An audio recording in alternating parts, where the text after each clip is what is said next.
Welcome to Kenton Teaches. Enjoy the video.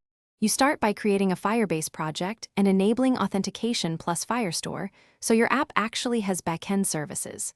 Once done, add your Android and / or iOS app entries and download Google services, JSON or Google Service Info. Plist, those files are the link. Make sure the package ID and an SHA-1 for Android are entered now, because FlutterFlow uses them for debug builds and OAuth. Finally, enable any APIs you need. This avoids surprises when you import the project into FlutterFlow. You now switch to FlutterFlow and create or open your project, then choose the Firebase integration path so the builder can talk to your backend. Upload the Google services, JSON or Google Service Info. Plist and enter the Firebase project ID and preferred region. This ties the visual app to the right backend. Next, map authentication providers, set Firestore collection names, and connect your storage bucket.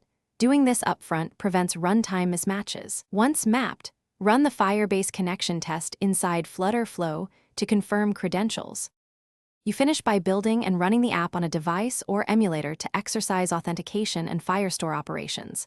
Perform sign-ups, sign-ins, reads, and writes so you see end-to-end behavior.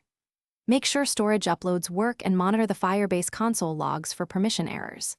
If things break, recheck that the uploaded config file matches the Firebase project, confirm SHA-1 and package ID, and validate Firestore and storage rules. Also ensure you haven't hit API quotas, which often cause silent failures.